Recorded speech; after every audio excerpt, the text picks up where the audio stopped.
For 70 years, we thought we understood our own galaxy. We mapped its spiral arms, counted its stars, measured the monster lurking at its center. Then the James Webb Space Telescope turned its golden mirrors toward home. Our supermassive black hole is not sleeping. It erupts 5 to 6 times every single day in explosions we never detected. Star factories are defying the laws of physics, producing impossible numbers of stars from impossible amounts of material. Mysterious structures exist near the galactic core that no scientist can explain. The Milky Way is not what we thought it was. If you want to see what happens when humanity's most powerful eye looks inward, hit that like button and subscribe. Now, settle in and get yourself comfortable. Let's begin.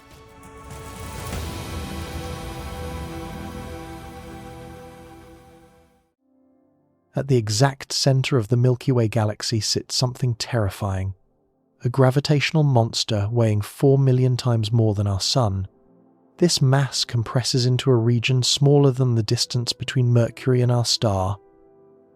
Light cannot escape its grip. Matter spirals into its darkness and vanishes from our universe forever. Space and time themselves warp into configurations that break human intuition. For decades, astronomers observed this cosmic predator from a distance of 26,000 light-years. They studied its behavior through instruments that could barely penetrate the thick walls of dust blocking our view. Radio telescopes detected faint whispers of its presence. Infrared observatories glimpsed occasional bursts of activity. Ground-based instruments struggled against Earth's atmosphere, which absorbs and distorts the very wavelengths needed to see the galactic center clearly. Through all these efforts, scientists reached a consensus that shaped our understanding for generations. The supermassive black hole at the heart of our galaxy was quiet, dormant, a sleeping giant that occasionally stirred but mostly remained still. Compared to the ravenous monsters powering quasars in distant galaxies, our black hole seemed almost peaceful, almost tame. The James Webb Space Telescope proved them completely wrong. When JWST turned its 18 gold-plated beryllium mirrors toward the galactic center in 2023 and 2024, it captured something that made astronomers gasp. Sagittarius A star, as scientists call our supermassive black hole, was not sleeping. It was constantly erupting, flaring, bursting with energy in patterns nobody had ever witnessed before. The quiet giant was actually screaming into the void every single day, and we had simply lacked the instruments to hear it. The telescope observed our black hole for a total of 48 hours across one entire year. Scientists divided these observations into 8 to 10-hour blocks, watching the monster with patience that ground-based telescopes could never achieve. Each observation session revealed the same stunning truth. What they witnessed defied every expectation built over decades of research. The black hole's accretion disk, that swirling vortex of superheated gas and dust spiraling toward oblivion, was emitting a constant stream of flares with no periods of rest. 5 to 6 major eruptions exploded outward every single day. Between these massive bursts came smaller subflares and flickering variations that never stopped. The darkness at the heart of our galaxy was putting on a continuous fireworks display, and humanity had been missing the show for centuries. One researcher described it perfectly. The black hole is always bubbling with activity and never seems to reach a steady state. They observed it multiple times throughout those 2 years and noticed changes in every single observation. The monster never sleeps. Think about what this means for our understanding of supermassive black holes. Previous observations from ground-based and space-based telescopes were limited to only a few hours at a time. Those instruments suffered from sensitivity problems that detected only the occasional brightest flares. Scientists assumed the quiet periods between detected outbursts represented the black hole's normal state. They believed the flares were exceptions, rare events punctuating long stretches of cosmic silence. JWST revealed that those quiet periods never existed. The silence was an illusion, created by inadequate instruments. Every moment we failed to detect activity was simply a moment our technology was not sensitive enough to see what was happening. The black hole was always active. We were always watching during eruptions. We just could not see them. This discovery fundamentally changes how we understand supermassive black holes throughout the universe. The continuous activity raises profound questions that will occupy researchers for years. What powers these constant eruptions? Where does the energy come from? And if our black hole behaves this way, do all supermassive black holes across the cosmos share this restless nature? The answer lies in the physics of accretion, one of the most violent processes in the universe. As matter falls toward a black hole, it does not simply drop straight in like a stone falling down a well. Conservation of angular momentum forces material to spiral inward, creating a disk of increasingly compressed and heated gas. Hot enough to glow brilliantly in wavelengths invisible to human eyes. Hot enough to strip electrons from atoms and create plasma that would vaporize anything it touched. But the disk is not smooth or uniform. It cannot be. Turbulence creates knots and clumps of varying density throughout the spiraling material. Magnetic fields thread through the plasma, twisting and tangling as the disk rotates at tremendous speeds. These field lines stretch and contort as different parts of the disk move at different velocities. When magnetic field lines become too twisted, too stressed, they snap and reconnect in events of catastrophic energy release. These magnetic reconnection events are what JWST observed. They represent the fundamental mechanism driving the constant flaring activity. Every time field lines reconnect, enormous bursts of energy accelerate particles to nearly the speed of light. These particles emit radiation across the electromagnetic spectrum, creating the flares that astronomers now know happen continuously. JWST's observations revealed that Sagittarius A star experiences two distinct populations of variable emission. Faint flickers, lasting mere seconds, result from minor disturbances rippling through the accretion disk. These small variations represent the constant turbulent activity that never ceases. Then come the brighter flares that erupt daily, stemming from powerful magnetic reconnection events that release far more energy. The combination creates a complex pattern of activity spanning every timescale from seconds to hours. The telescope's near-infrared camera, called NIRCam, proved essential for these discoveries. This instrument can simultaneously observe two different infrared colors across long stretches of time. By watching at wavelengths of 2.1 and 4.8 microns, researchers tracked how the black hole changed over hours and days with unprecedented precision. No previous instrument could maintain such detailed observations for such extended periods. Capturing light at two wavelengths simultaneously is like seeing in color instead of black and white. The comparison helps explain why this capability matters so much. Black and white photography captures intensity but loses information about color. Color photography reveals additional details, invisible in monochrome images. Similarly, observing at two infrared wavelengths simultaneously reveals details about the physics of flares that single wavelength observations miss entirely. The dual observations revealed something unexpected that no scientist had predicted. Events observed at the shorter wavelength changed brightness slightly before the longer wavelength events. A time delay of perhaps a few seconds to 40 seconds separated the two signals. The shorter wavelength emission peaked first, then the longer wavelength emission followed slightly behind. This is the first time anyone has seen such a time delay in measurements at these wavelengths. The discovery provides crucial information about how flares propagate through the accretion disk and how the emitting material cools over time. When particles first accelerate during a reconnection event, they radiate at shorter wavelengths because they carry more energy. As they lose energy through radiation, they shift to longer wavelengths. The time delay measures exactly how quickly this cooling process occurs. But JWST achieved something even more remarkable in April 2024. Using its mid-infrared instrument, called MIRI, the telescope captured the first ever detection of a mid-infrared flare from Sagittarius A star.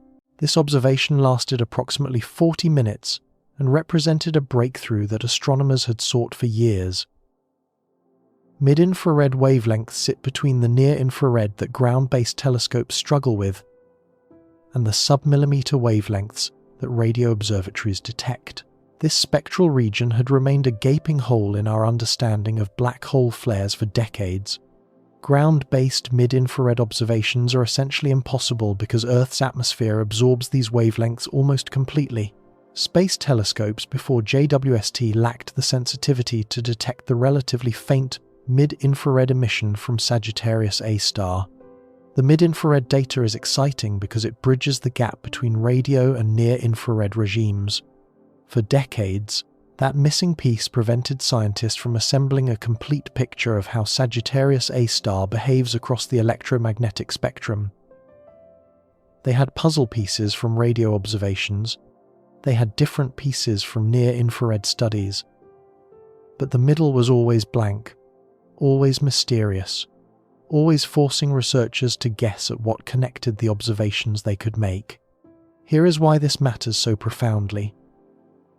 When a flare erupts near a black hole, it produces radiation across many wavelengths simultaneously, but each wavelength reveals different aspects of the same event, like witnesses to a crime scene who each notice different details. Radio waves show the cooler outer regions where particles have already lost most of their energy. Near-infrared captures the hottest inner zones, where acceleration first occurs. Mid-infrared reveals the transition between them, where electrons cool and release energy at specific rates that depend on the physical conditions. By observing simultaneously at multiple wavelengths, scientists can measure how particles lose energy over time with precision impossible through any other method. This process, called synchrotron cooling by physicists, depends directly on the strength of magnetic fields near the black hole. Particles lose energy faster in stronger magnetic fields. The rate of cooling, therefore, reveals the field strength in the emitting region. The mid-infrared observations allowed researchers to estimate that magnetic field strength in the emitting zone ranges from 40 to 70 Gauss. This measurement might seem like just another number, but it represents the first direct determination of magnetic field properties in the immediate vicinity of our galaxy's supermassive black hole. For comparison, Earth's magnetic field measures about half a Gauss at the surface. The fields near Sagittarius A star are roughly 100 to 140 times stronger. This intensity is powerful enough to accelerate particles to velocities approaching the speed of light. It is powerful enough to shape the flow of plasma throughout the accretion disk. It is powerful enough to determine when and how flares occur. These magnetic field measurements represent more than just numbers in a research paper. They constrain theoretical models of black hole physics that apply throughout the universe.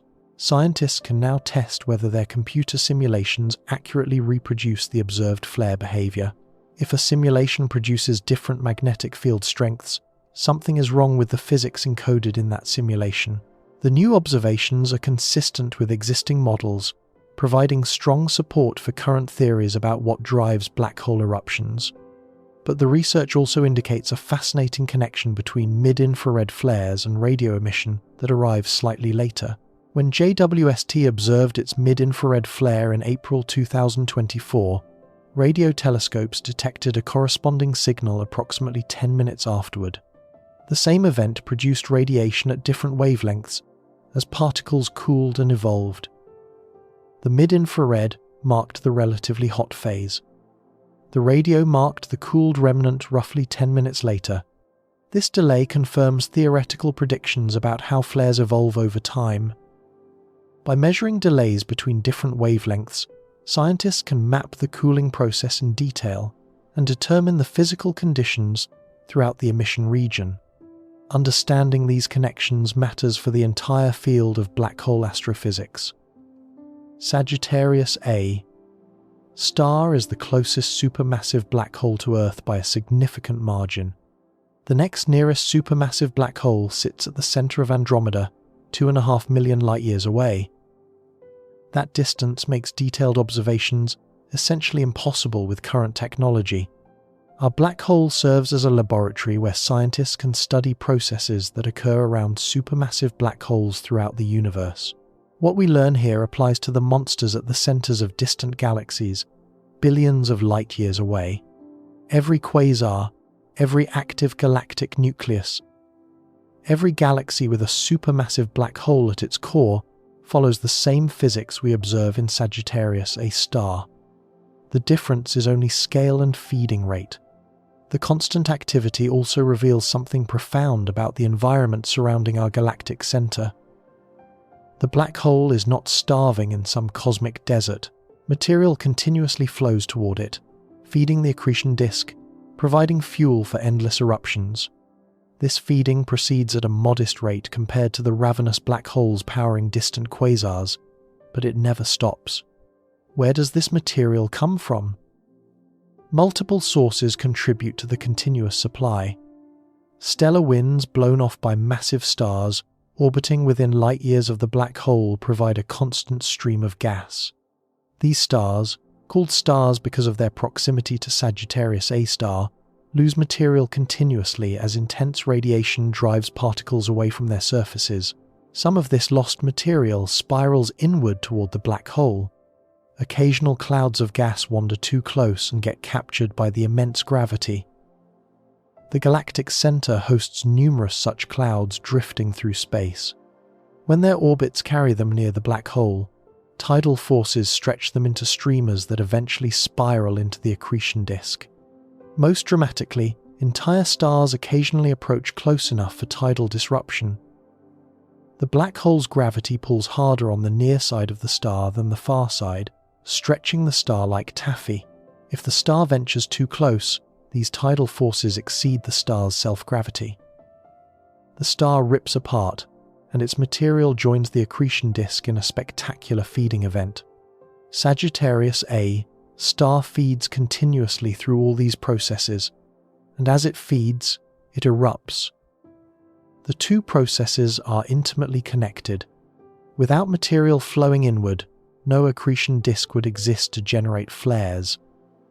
Without the flares, we would have no evidence of the feeding process.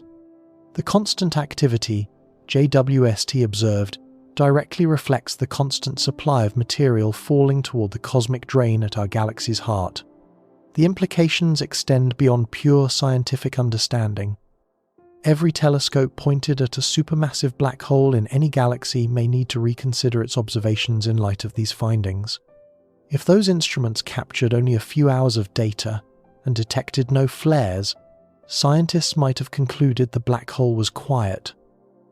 Such conclusions filled the astronomical literature for decades, but JWST proves that even 48 hours of observation captures only a snapshot of endless activity.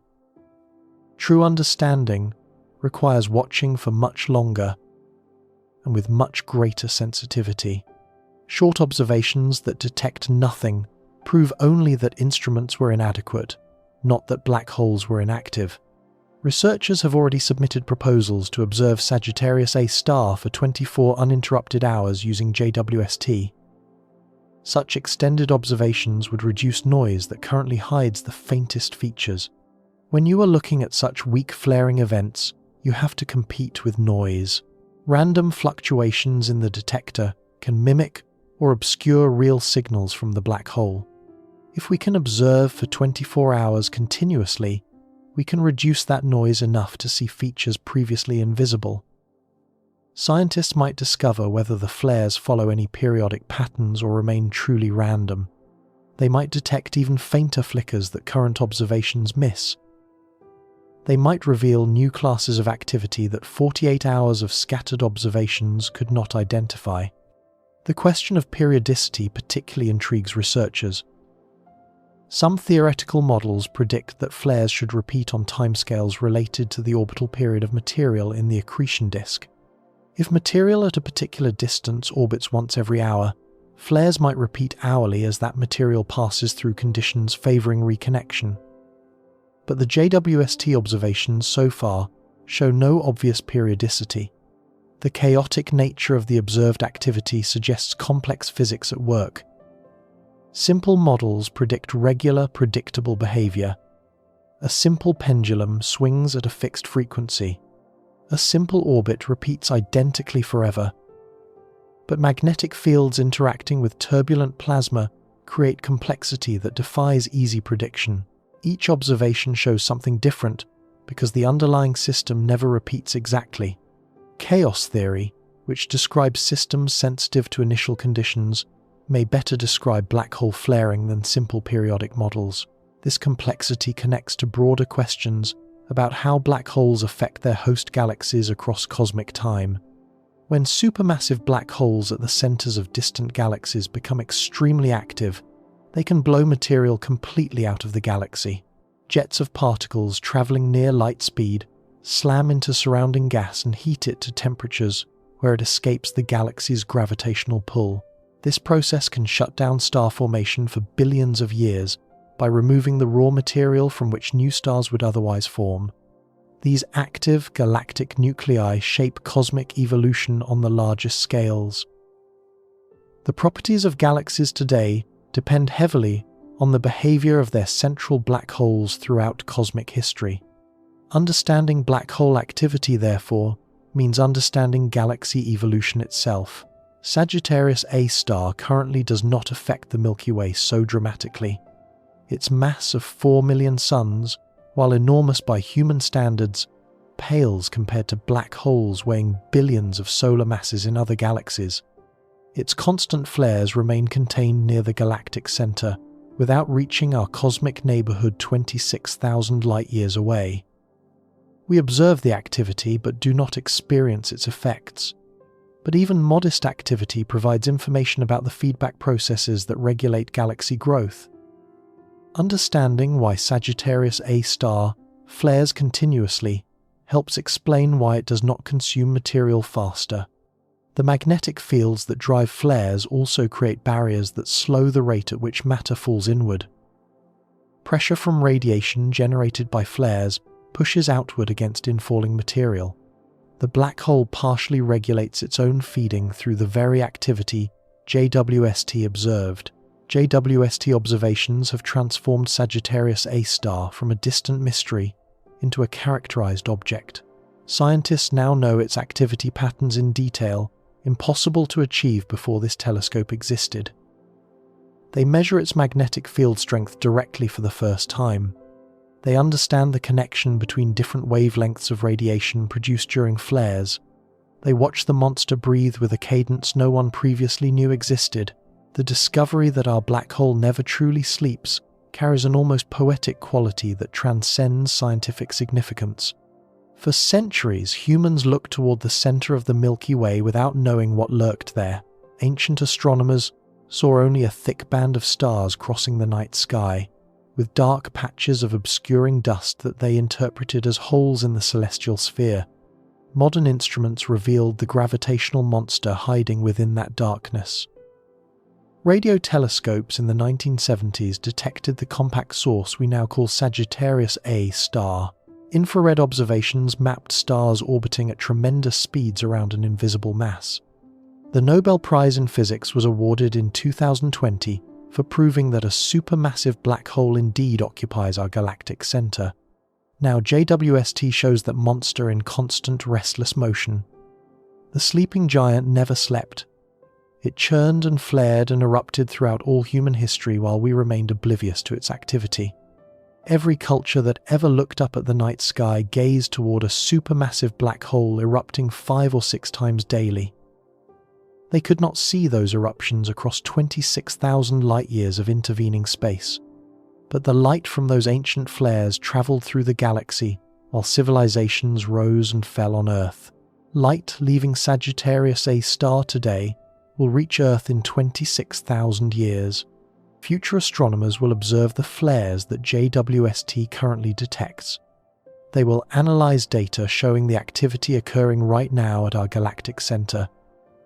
They will see the same restless monster that current scientists are characterizing for the first time in human history.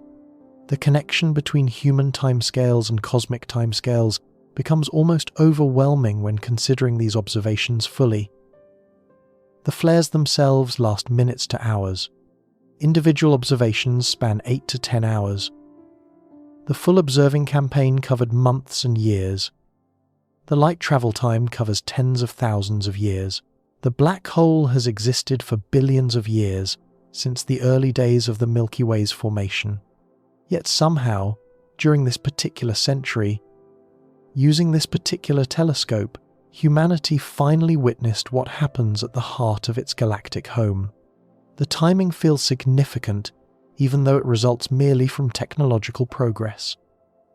We built instruments capable of seeing what was always there. The monster did not change. Our eyes improved.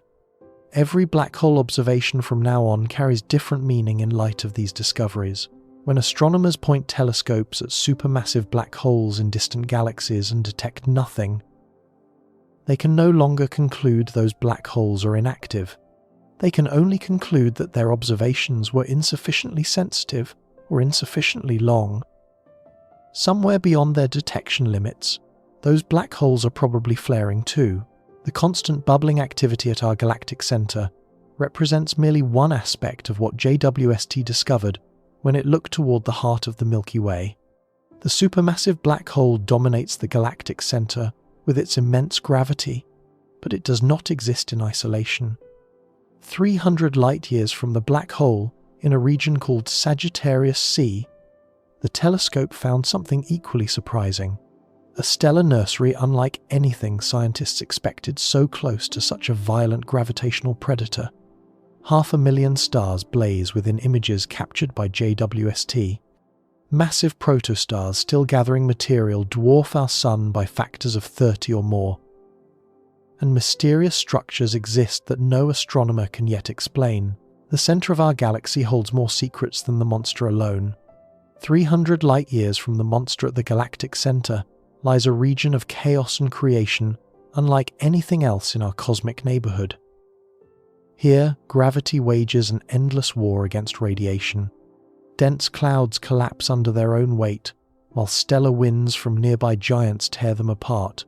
New stars ignite in brilliant flashes of nuclear fire, while ancient massive stars die in spectacular explosions that seed space with heavy elements. This is Sagittarius C, one of the most extreme stellar nurseries in the entire Milky Way galaxy, and the James Webb Space Telescope has revealed it in detail that left astronomers speechless. When JWST captured this region with its near-infrared camera, the result forced scientists to reconsider what they thought they understood about star formation in extreme environments. Approximately 500,000 stars blazed within the image. 500,000 nuclear furnaces, each one converting matter into energy through the same fusion processes that power our Sun. Each one radiating light that had traveled 26,000 years to reach the telescope's golden mirrors. Each one telling a story about conditions at the heart of our galaxy that no previous instrument could read. The scene spans 50 light-years across. To put that distance in perspective, the nearest star to our Sun lies just over 4 light-years away. The entire region, visible in JWST's image, stretches roughly 10 times that distance from edge to edge. Packed within this volume are more stars than most galaxies contain in comparable spaces. The stellar density exceeds anything found in the quiet outer regions where our solar system resides, but the sheer number of stars barely hints at the true nature of Sagittarius C. Numbers can become abstract when they grow large enough. 500,000 stars sounds impressive but fails to convey the physical reality of what JWST observed. This region represents a crucible where the laws of physics operate under conditions that challenge our understanding. At the heart of this young cluster lies something remarkable that captured immediate scientific attention. A previously known protostar, weighing over 30 times the mass of our Sun. This cosmic embryo has not yet ignited sustained hydrogen fusion. It still gathers material from its surrounding birth cloud, growing larger and more luminous with each passing century. The protostar represents a stellar giant in the making, a future blue supergiant that will burn through its nuclear fuel in just a few million years before dying in a cataclysmic supernova explosion.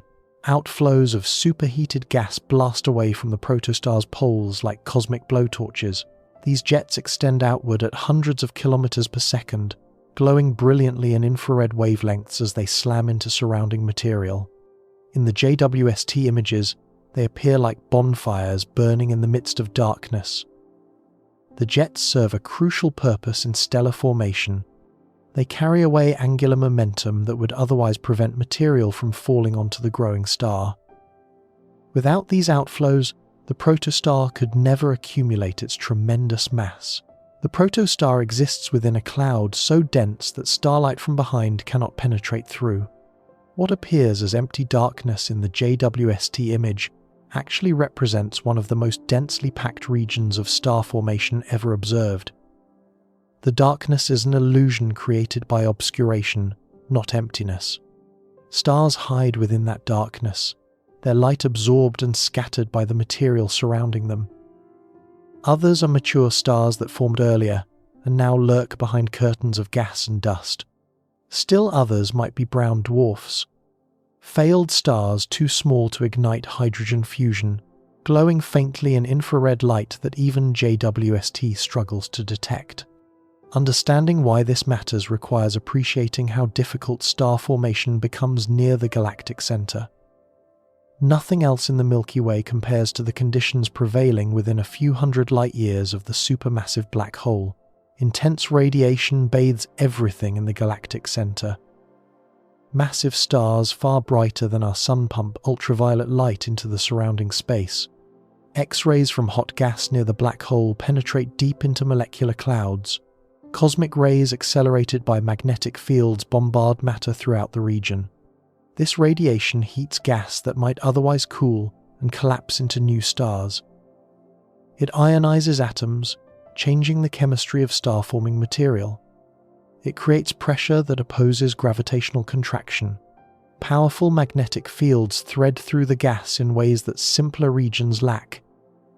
These fields channel the flow of charged particles along invisible highways. They provide support against gravitational collapse in some locations, while funneling material toward collapse in others. They store energy that releases in violent reconnection events. They shape the structure of clouds on scales from light-years down to the size of individual stellar systems. Gravitational tides from the nearby supermassive black hole stress any material passing too close. The black hole's immense gravity pulls harder on the near side of gas clouds than on their far side. This differential pull stretches clouds, distorts their shapes, and can tear them apart entirely if they venture too close. Even at 300 light-years distance, the tidal influence remains significant compared to the self-gravity of star-forming clouds. Turbulent motions exceed anything found in quieter parts of the Milky Way. Gas moves at supersonic speeds through the galactic center. Shock waves from supernova explosions ripple through the region regularly. Collisions between clouds create compression and heating. Stellar winds from massive stars drive bubbles of hot gas that expand into their surroundings. The violence never ceases. Standard theories of star formation developed from observing calmer stellar nurseries in the outer galaxy. Regions like the Orion Nebula provided the observational foundation for understanding how stars are born. Scientists understood the basic narrative. Gravity pulls gas clouds together. Rotation flattens those clouds into disks. Central regions collapse faster than outer regions. Protostars accumulate mass while jets expel angular momentum. Eventually, nuclear fusion ignites and a star is born. But those theories assumed relatively peaceful environments. They assumed that radiation pressure remained manageable. They assumed magnetic fields provided modest support without dominating cloud dynamics. They assumed turbulence dissipated quickly enough for gravity to win. They assumed tidal forces from external masses remained negligible. The galactic center violates every one of those assumptions. Star formation tests theories under conditions so extreme that success is not guaranteed. When theories pass such tests, scientists gain confidence that they understand fundamental physics that applies throughout the universe. When theories fail, new understanding emerges from the wreckage of old ideas. JWST provides the detail necessary for such rigorous tests. From our position 26,000 light-years distant, the galactic center is close enough to resolve individual stars with sufficient patience and sensitivity. This proximity represents an extraordinary gift from cosmic geography that astronomers cannot duplicate anywhere else. No other galactic center lies within reach of such detailed observations. Andromeda, our nearest major galactic neighbor, hosts its own supermassive black hole surrounded by its own star-forming regions, but Andromeda lies 2.5 million light-years away. At that distance, individual stars blur together into unresolved smudges even through the most powerful telescopes. We can measure the total light from Andromeda's center, but cannot distinguish the individual sources producing that light. More distant galaxies fare even worse. Their centers appear as mere points of light, regardless of telescope size. We can infer properties of their stellar populations through statistical techniques, but we cannot study individual stars the way JWST studies Sagittarius C. The Milky Way's center offers a unique laboratory. It represents the only galactic nucleus where humanity can currently resolve individual stars and study their properties in detail. Sagittarius C represents one of its most important experimental stations, a place where extreme conditions meet sufficient proximity for detailed observation. The image from Webb is stunning, and the science we will get from it is even better. Those words from the research team captured the dual nature of JWST discoveries. The images satisfy aesthetic desires for cosmic beauty, but the data satisfy scientific desires for understanding that beauty. Massive stars are factories that produce heavy elements in their nuclear cores. Understanding them better is like learning the origin story of much of the universe. This connection between stellar physics and cosmic chemistry drives much of the interest in regions like Sagittarius C. The massive protostar at its heart will eventually forge carbon, oxygen, iron, and dozens of other elements through nuclear fusion. When it dies in a supernova, those elements will scatter through the galactic center and beyond. Some of those planets might develop life that looks up at the sky and wonders where its atoms came from, but the JWST observations revealed something beyond expected star formation that no scientist had predicted. A large area of ionized hydrogen gas surrounds the stellar nursery, glowing cyan in the processed images that astronomers release to the public. This emission results from intense ultraviolet light from massive young stars stripping electrons from hydrogen atoms. The freed electrons eventually recombine with protons and emit light at characteristic wavelengths that appear cyan in the false color images.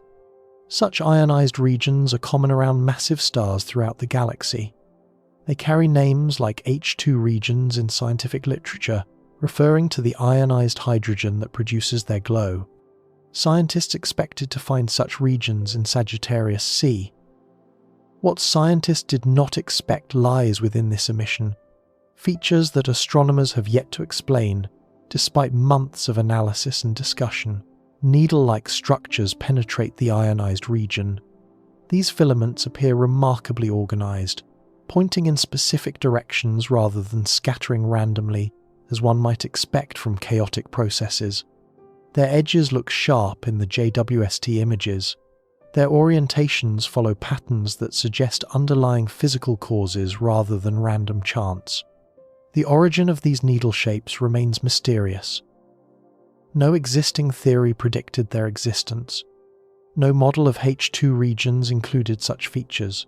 They appeared in the data as complete surprises that continue to puzzle the scientists studying them.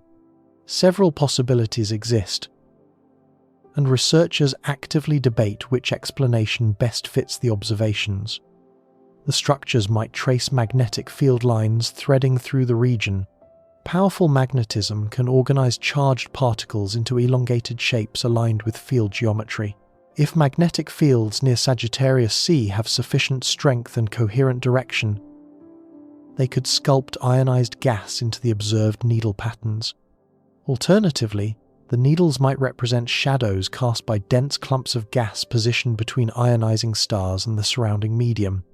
If small elongated clouds block ultraviolet light from certain directions, the resulting shadows would appear as darker regions within the glowing emission.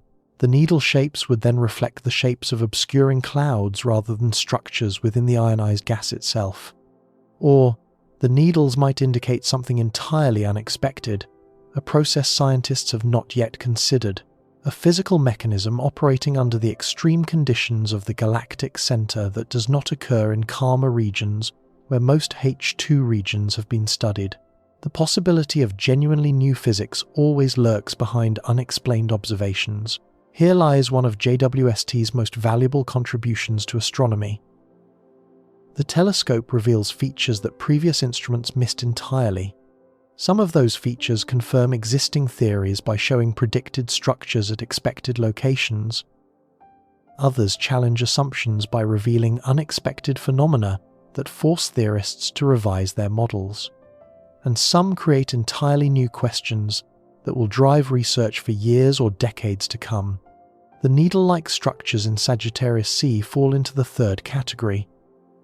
They represent genuinely new observations that nobody predicted, and nobody yet understands. The scientific process will eventually explain them.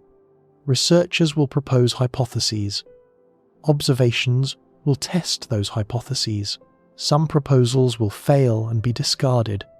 Others will survive testing and gain acceptance. Eventually, consensus will emerge about what the needles represent, but that process takes time. Meanwhile, the needles stand as reminders that the universe contains surprises, even in regions astronomers thought they understood. The galactic center has been observed for decades through radio, infrared, and X-ray telescopes. Yet JWST revealed features that all those previous observations missed. The stellar nursery raises fundamental questions about massive star formation that extend beyond the mysterious needles. Do more massive stars form preferentially in environments like the galactic center? The intense conditions might favor building larger stars more quickly than the calmer regions where smaller stars dominate. One theory suggests that higher temperatures in galactic center gas clouds prevent those clouds from fragmenting into many small pieces. In cooler regions, collapsing clouds break apart easily, forming multiple small stars rather than single massive ones. But the heated gas near Sagittarius A star might resist fragmentation, allowing more material to collect into fewer but larger stellar embryos. Alternatively, the extreme environment might suppress star formation entirely. If radiation pressure and turbulence and magnetic support all work against gravity, the resulting stars would necessarily be massive because only massive accumulations of material could trigger collapse in the first place. Current observations cannot yet answer these questions definitively. The sample of stars in Sagittarius C, while containing 500,000 objects, remains difficult to characterize completely. Many stars hide behind obscuring dust. Others are too faint for current detection limits. The stellar population we observe represents only a fraction of the total population present in the region. But JWST provides data that will constrain future theories even if it cannot answer all questions immediately. Scientists measure how many stars of each mass exist within the observed portions of Sagittarius C. They calculate star formation rates from the properties of young stellar objects. They determine chemical compositions from spectroscopic observations. Each measurement helps build a complete picture of stellar birth under extreme conditions. The galactic center is the most extreme environment in our Milky Way galaxy. Current theories of star formation can be put to their most rigorous test there. If those theories work near a supermassive black hole surrounded by intense radiation and powerful magnetic fields, they probably work everywhere stars form throughout the universe. Previous observations using ground-based infrared telescopes and space missions, like the Spitzer Space Telescope, provided initial glimpses of Sagittarius C and similar regions. Those observations revealed the broad outlines of star formation at the galactic center. They showed that stars do indeed form despite the hostile conditions. They measured approximate star formation rates and identified some of the brightest young stellar objects. But JWST surpasses all predecessors in both resolution and sensitivity by factors that transform what scientists can study.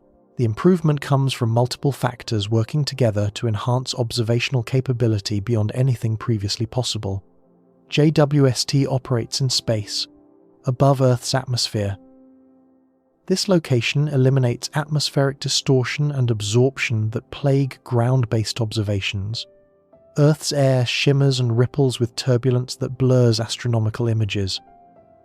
Water vapor in the atmosphere absorbs infrared light at many wavelengths, blocking signals from distant cosmic sources. Even the best ground-based telescopes with adaptive optic systems that partially correct atmospheric effects cannot match the clarity of observations from vacuum. Additionally, JWST's 6.5-meter primary mirror gathers far more light than previous infrared space telescopes. The Spitzer Space Telescope, which operated from 2003 until 2020, carried a mirror measuring only 85 centimeters in diameter. JWST's mirror spans nearly 8 times that diameter. Since light-gathering power scales with mirror area rather than diameter, JWST collects roughly 60 times more light than Spitzer could gather.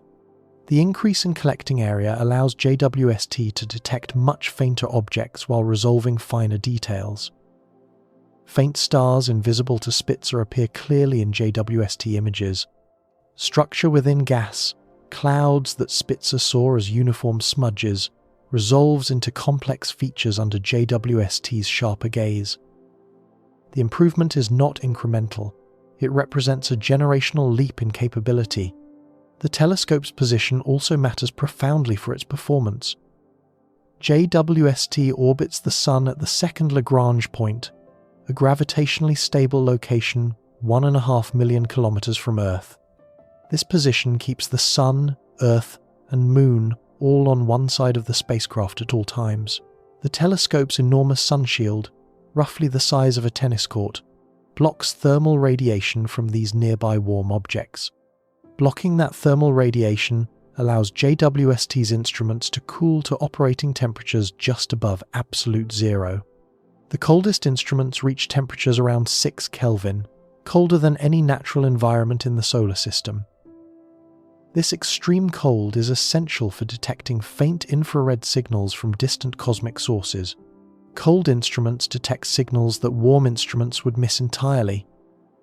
Every warm object emits thermal radiation at infrared wavelengths. Warm telescope mirrors emit infrared light. Warm detectors generate infrared noise. This self-generated radiation creates background signals that can overwhelm faint cosmic sources. By cooling to temperatures near absolute zero, JWST minimizes its own thermal emission and achieves sensitivity impossible for warmer observatories. These technical advantages combine to reveal Sagittarius C in unprecedented detail. Millions more likely exist below current sensitivity limits, too faint for JWST to detect but present nonetheless. Future observations with longer exposure times might reveal additional stellar populations that current images miss. The presence of so many stars concentrated in such a small volume creates an environment unlike anywhere else in the galaxy. Consider what it would mean to live on a planet in Sagittarius C. Your night sky would blaze with light from countless nearby stars rather than the scattered points we see from Earth. Multiple stars might appear brighter than our full moon. True darkness might never occur, as overlapping stellar light illuminated the landscape continuously. Stellar collisions, though rare even in such dense regions, occur far more frequently in Sagittarius C than in the solar neighborhood. When two stars pass close to each other, their mutual gravity can dramatically alter both their orbits. In some cases, stars merge entirely, combining their mass into a single larger object. In other cases, stars fling each other onto new trajectories that carry them out of the cluster entirely. Close gravitational encounters perturb planetary orbits and disrupt protoplanetary disks around young stars. Any planets forming in Sagittarius C face constant gravitational harassment from passing stars. Stable orbits lasting billions of years might be impossible to maintain. Planets might get stripped from their host stars and sent wandering through interstellar space as rogue worlds. The intense radiation field from nearby massive stars creates additional challenges for hypothetical planets. Ultraviolet light bombards planetary surfaces at intensities far exceeding what Earth receives. X-rays from hot gas penetrate atmospheres and strip away outer layers. Stellar winds carry charged particles that slam into any obstacles in their path. Planetary atmospheres would erode rapidly under such assault. The constant stellar winds from massive stars erode more than planetary atmospheres. They shape the interstellar medium throughout the region, creating bubbles of hot gas surrounded by compressed shells of cooler material. These wind-blown bubbles can span light years and persist for millions of years before dissipating. Life as we understand it probably cannot survive such an environment. The combination of radiation, gravitational perturbation, and atmospheric erosion creates conditions hostile to the delicate chemistry that biology requires. If life exists anywhere in Sagittarius C, it would need to employ survival strategies far beyond anything found on Earth. Yet the region continues producing new stars at prodigious rates, despite conditions that might seem incompatible with stellar birth. The massive protostar at the cluster's heart will eventually ignite sustained hydrogen fusion in its core. When that happens, it will become a brilliant blue giant, visible across vast distances. It will shine hundreds of thousands of times brighter than our Sun, illuminating the surrounding cloud from within. But massive stars live fast and die young. The protostar will burn through its nuclear fuel in just a few million years, a cosmic eye blink compared to the 10 billion-year lifetime of a star like our Sun. When its fuel runs out, gravity will crush the stellar core while the outer layers explode outward in a supernova visible across the galaxy. That explosion will seed the surrounding space with heavy elements forged in the star's core and in the explosion itself. Iron, gold, platinum, uranium, elements heavier than iron, require the extreme conditions found only in supernovae and neutron star collisions. The dying star will scatter these elements across light years of space. Those heavy elements will mix with the remaining gas cloud. Future generations of stars forming from that enriched material will incorporate higher concentrations of metals than their predecessors contained. Each generation of stellar life and death increases the metallicity of the interstellar medium, building chemical complexity over billions of years. Future planetary systems forming from this enriched material might contain more rocky planets than earlier systems could produce. The heavy elements necessary for rocky planet formation were scarce in the early universe. Only after multiple generations of stellar nucleosynthesis and dispersal did enough heavy elements accumulate to form worlds like Earth. The cycle continues indefinitely throughout the galaxy. Stars form from gas clouds. The most massive stars live briefly, then explode, scattering their nuclear products. New gas clouds incorporate those products. New stars form with enhanced heavy element abundances. The process has repeated countless times since the Milky Way began forming stars more than 13 billion years ago. JWST captured its image of Sagittarius C while conducting observations that probed many aspects of the galactic center simultaneously.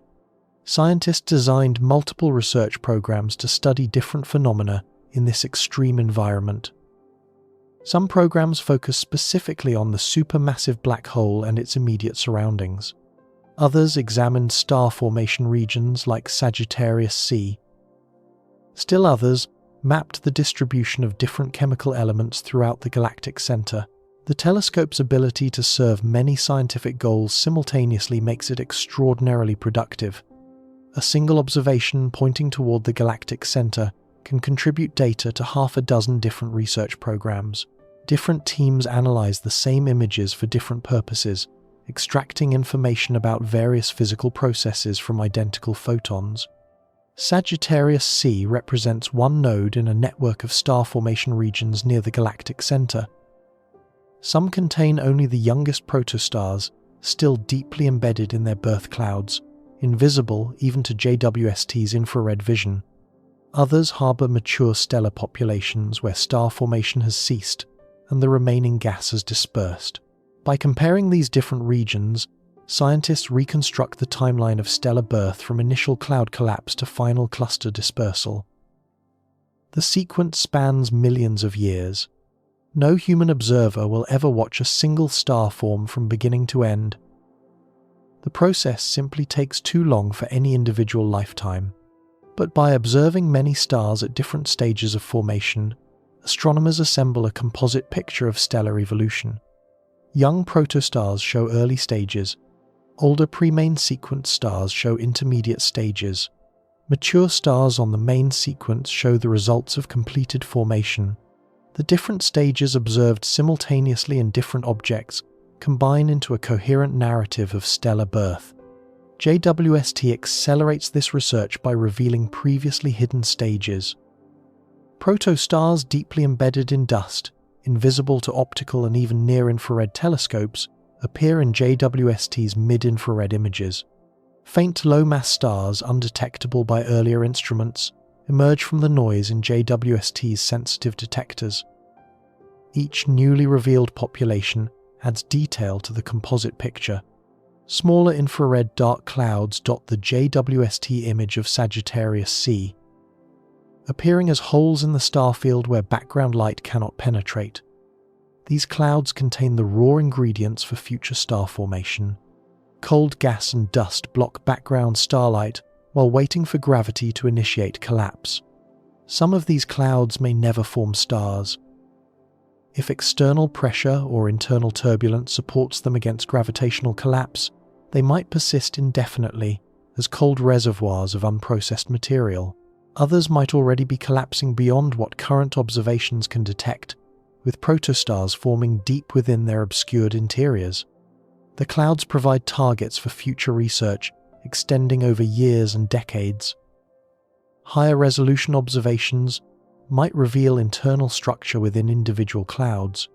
Spectroscopic measurements could determine chemical compositions and temperatures. Monitoring over years might detect changes, indicating ongoing collapse. Each dark cloud represents a potential stellar nursery waiting to activate.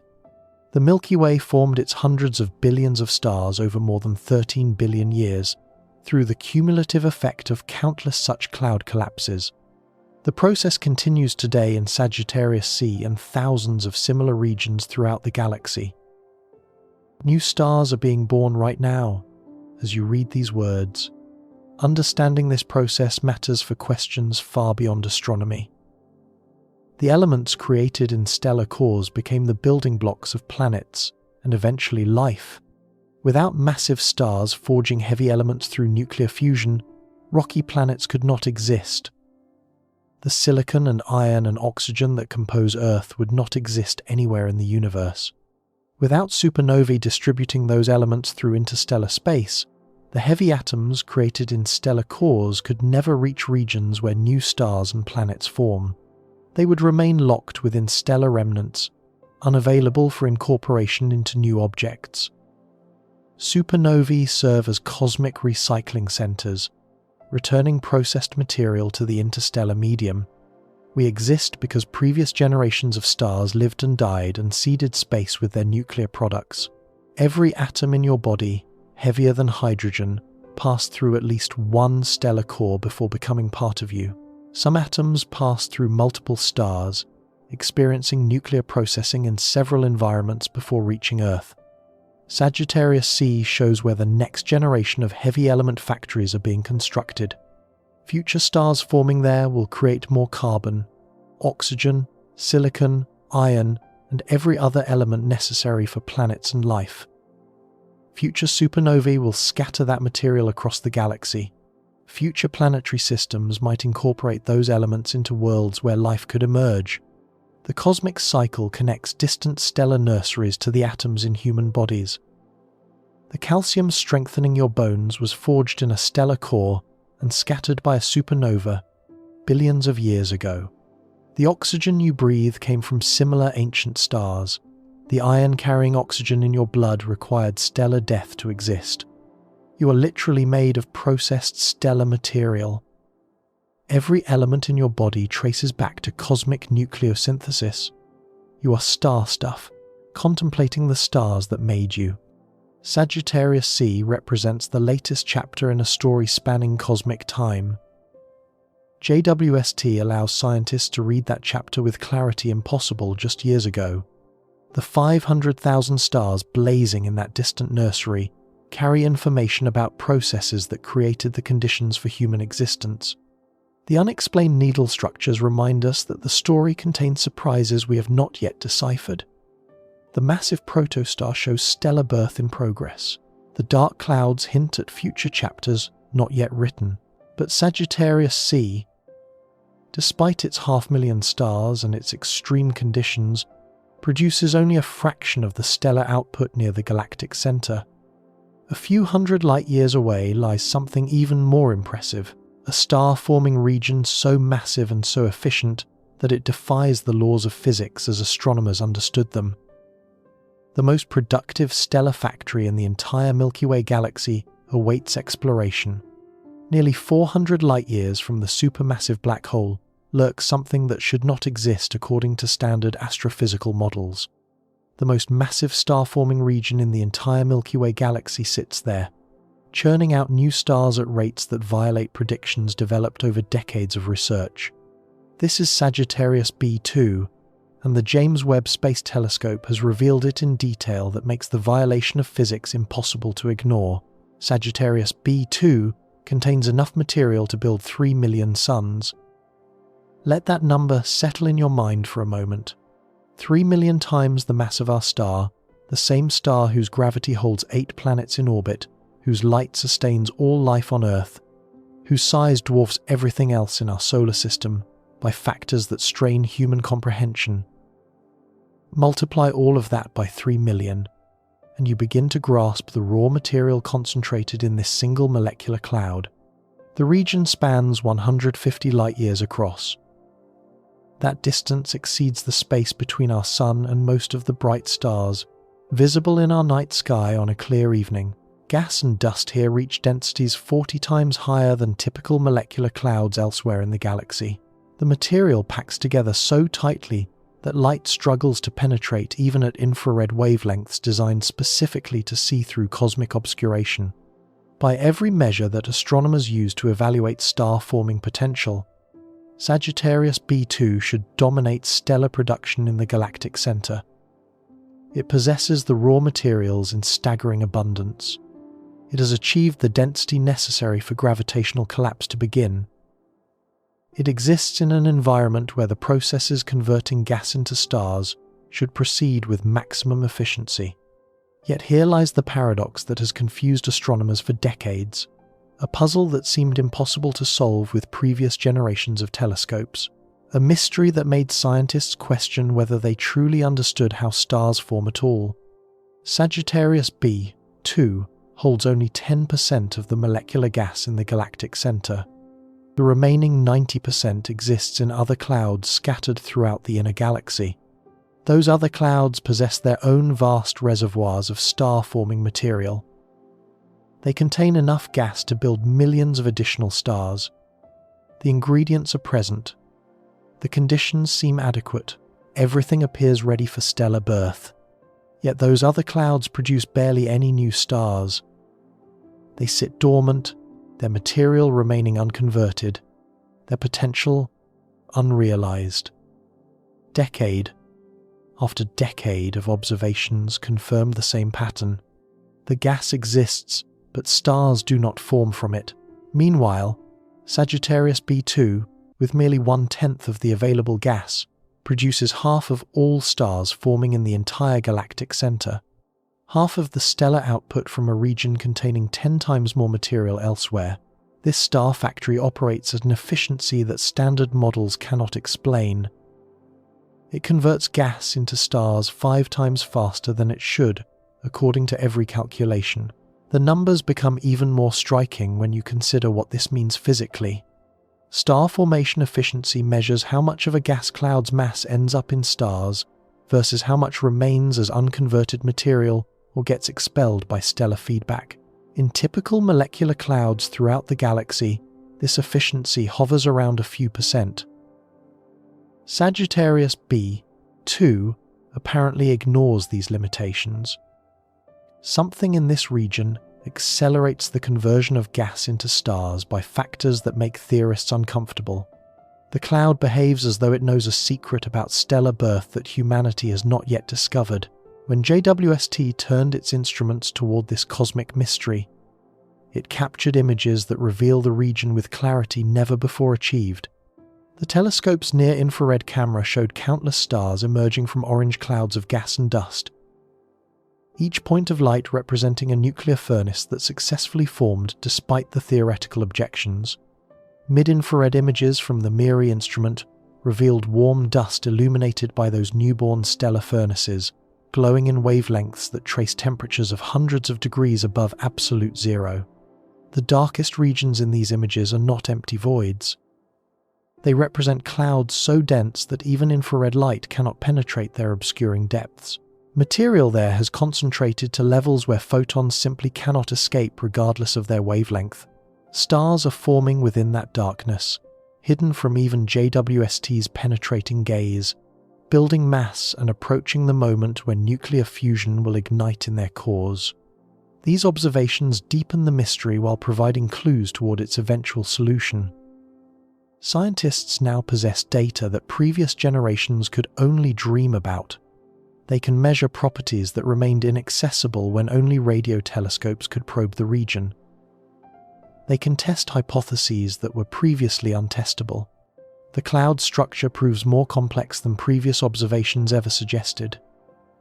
Radio telescope images showed Sagittarius B2 as a roughly uniform concentration of molecular gas. The limited resolution of radio observations blurred together details that JWST now reveals as distinct features with their own properties and histories. JWST revealed that Sagittarius B2 has a highly organized morphology that nobody predicted. Different parts of the cloud exist at different evolutionary stages, as though star formation has progressed through the region in waves rather than occurring uniformly throughout. The western side contains the earliest stages of stellar birth. Deeply embedded protostars still gather mass there, invisible even in near-infrared light, detectable only through the warm dust surrounding them. The eastern side shows more recent star formation occurring in less dense regions where radiation can escape more easily. This spatial organization provides a crucial clue about why Sagittarius B2 behaves so differently from other molecular clouds. Something has triggered sequential star formation that progresses across the region over time. Perhaps shock waves from nearby supernovae compressed material in one area first, initiating collapse that has since spread to neighboring zones. Perhaps gravitational interactions during the cloud's orbit around the galactic center created conditions favoring collapse in specific locations. One section of Sagittarius B2 appears backlit by extended emission from glowing gas behind it.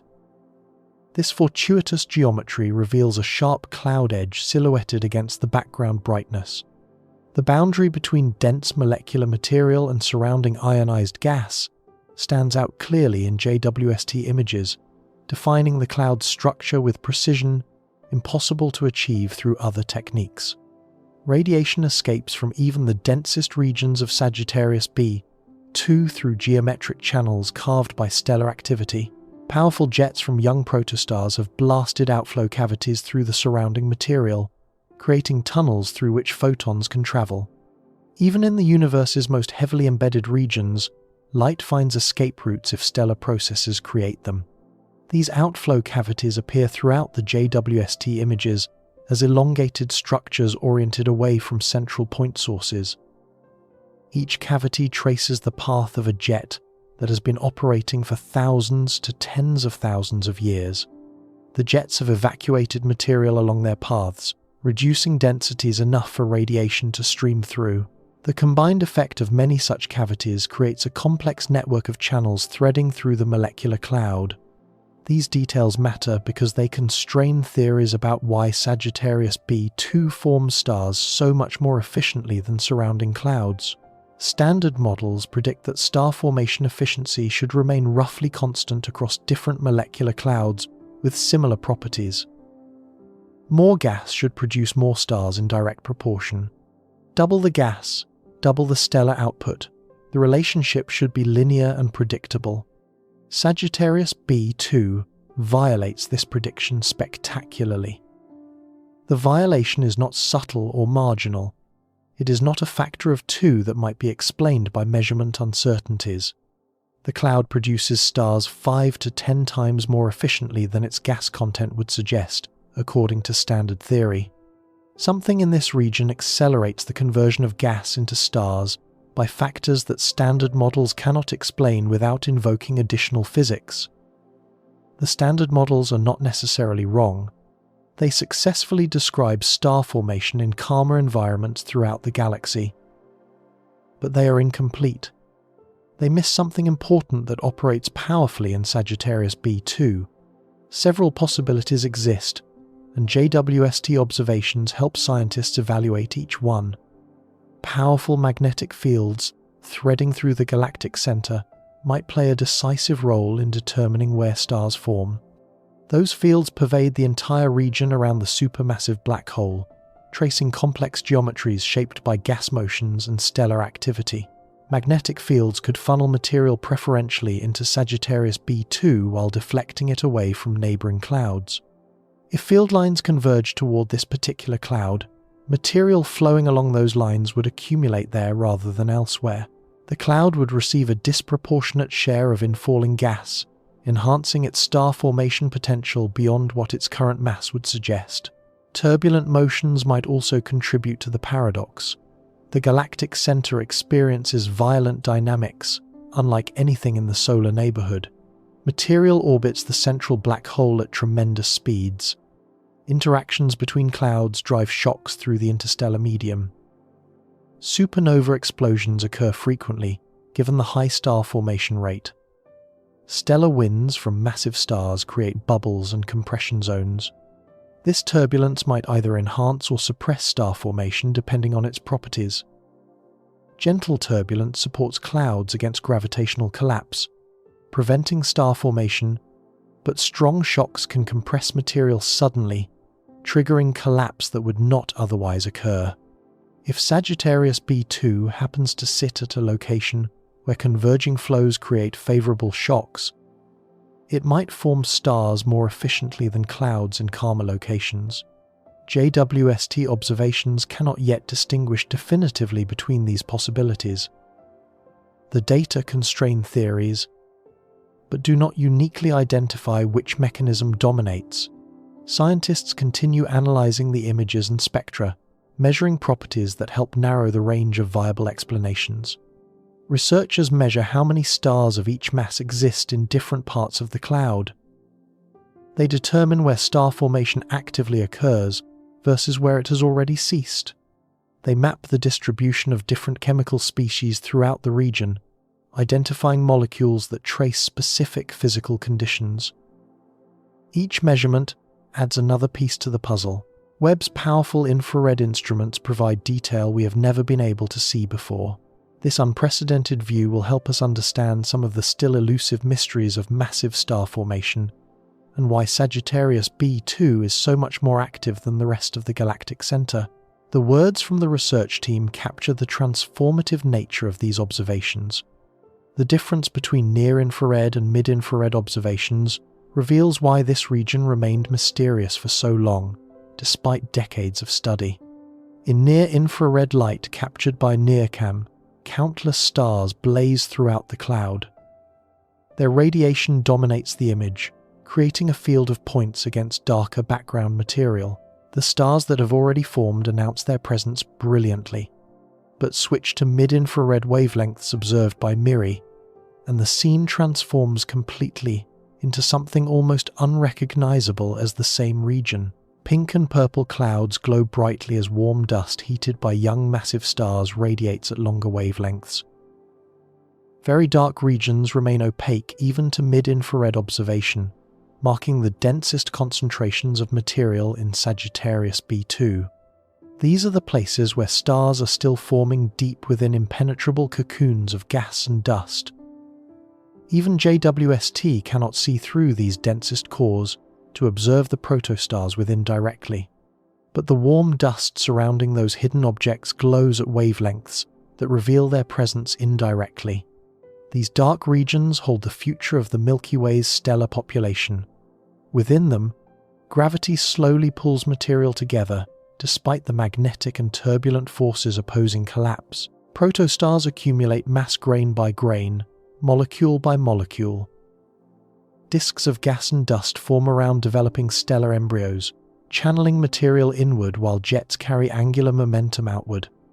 Eventually, enough material will collect at each protostar's core that temperatures and pressures will reach the threshold for nuclear fusion. New stars will ignite and illuminate the darkness that currently hides them. The reddest region in the MIRI image corresponds to Sagittarius B 2 North, one of the most molecularly rich regions known anywhere in the entire galaxy. Astronomers studying this area through radiospectroscopy have detected complex organic molecules present in abundances far exceeding typical interstellar clouds. Methanol, ethanol, formaldehyde, and acetic acid all exist there in measurable quantities. These molecules matter beyond their chemical interest because they include compounds relevant to prebiotic chemistry. But no previous telescope has seen Sagittarius B 2 North with the clarity that JWST achieves.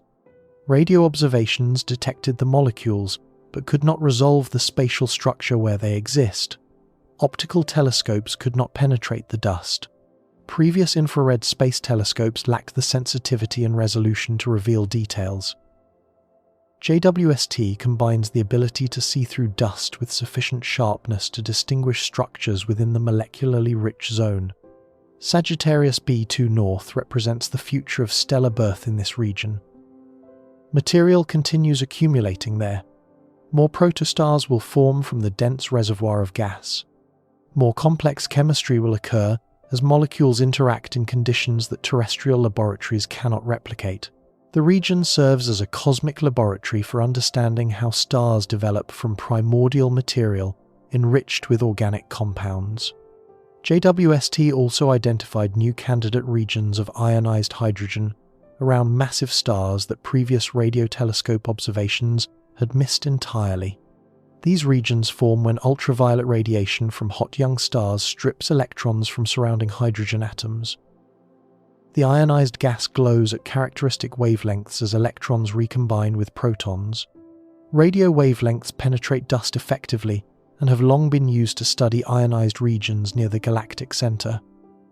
Features that appear as single sources in radio images resolve into multiple distinct regions in JWST's sharper infrared views. The combination of different wavelengths builds a complete picture, impossible to achieve through any single observational technique. But the mysteries of star formation near the galactic center extend far beyond Sagittarius B2 and its paradoxical efficiency. The processes building new stars operate throughout the Milky Way, from the extreme environment near the supermassive black hole to the calm outer regions where stellar densities drop and heavy elements become scarce.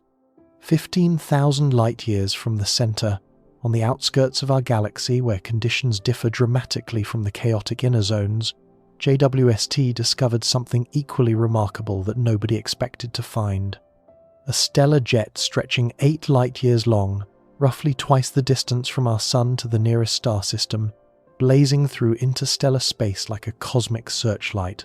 8 light-years. Consider what that distance means.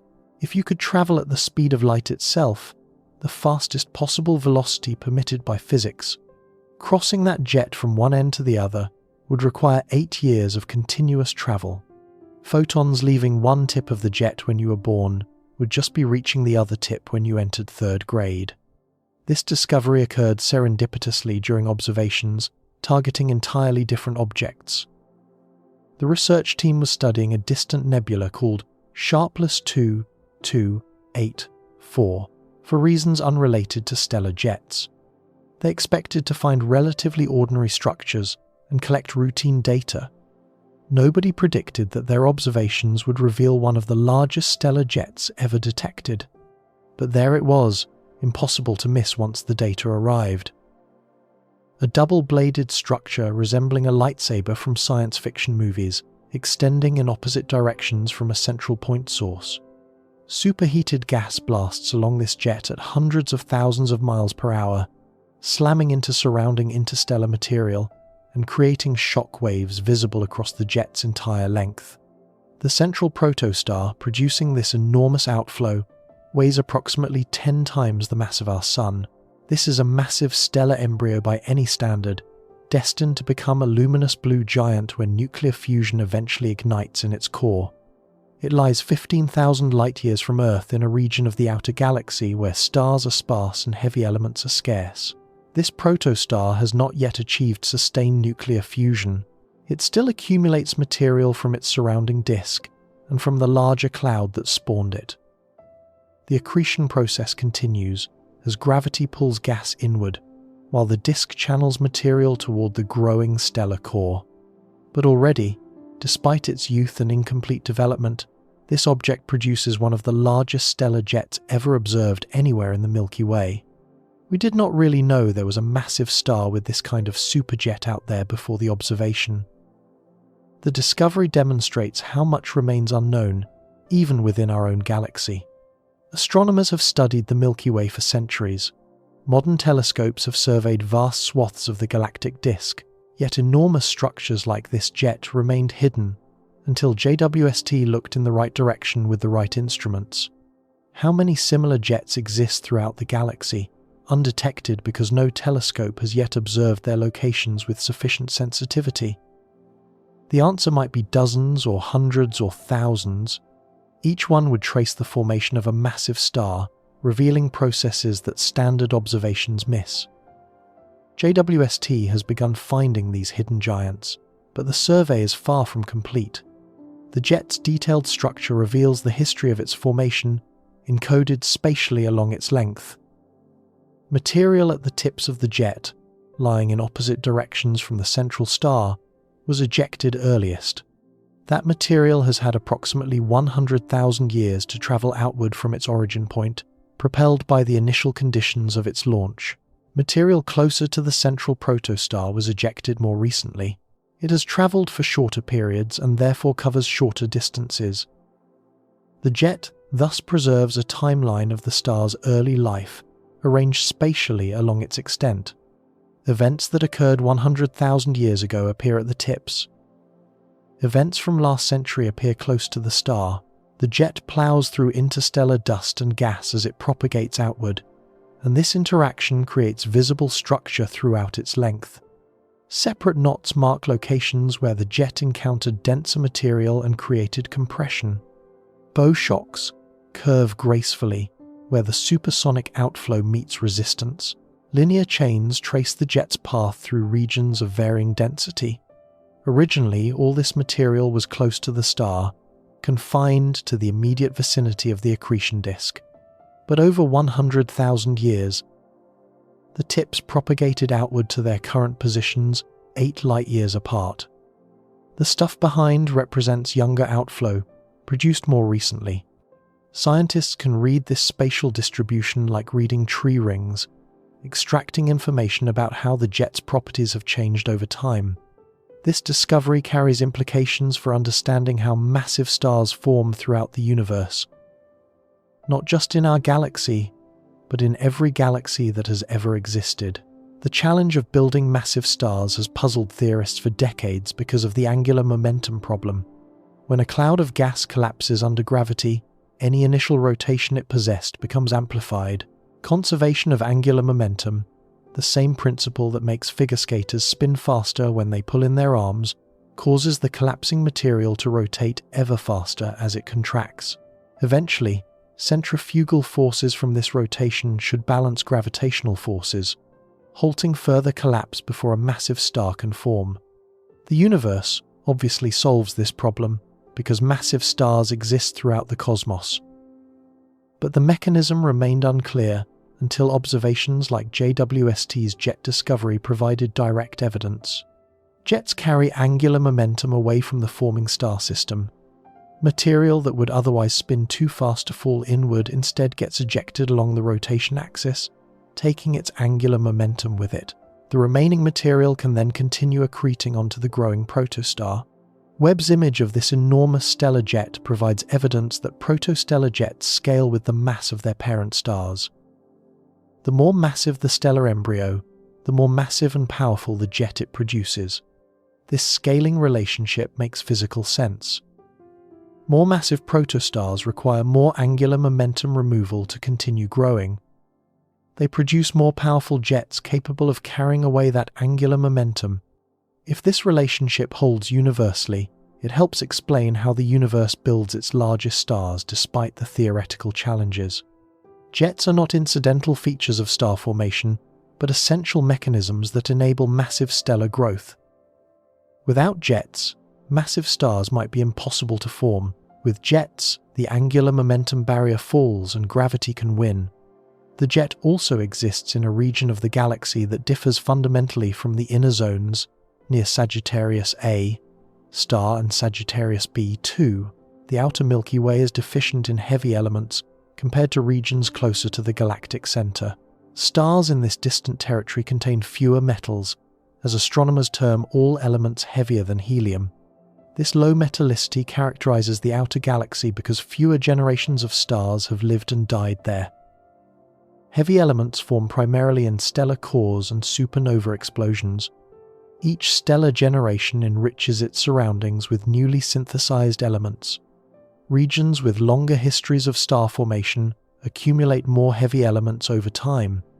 The outer galaxy has formed fewer stars over its history than the inner regions. Less stellar processing means less enrichment. The gas and dust available for star formation there resembles conditions in the early universe when heavy elements were scarce everywhere. Studying star formation in these metal-poor environments provides insights into how the earliest cosmic stars developed billions of years ago. The outer Milky Way serves as a time machine of sorts, revealing processes similar to those that occurred when the universe was young. Scientists cannot observe the actual first stars directly. Those ancient objects formed and died billions of years before Earth existed.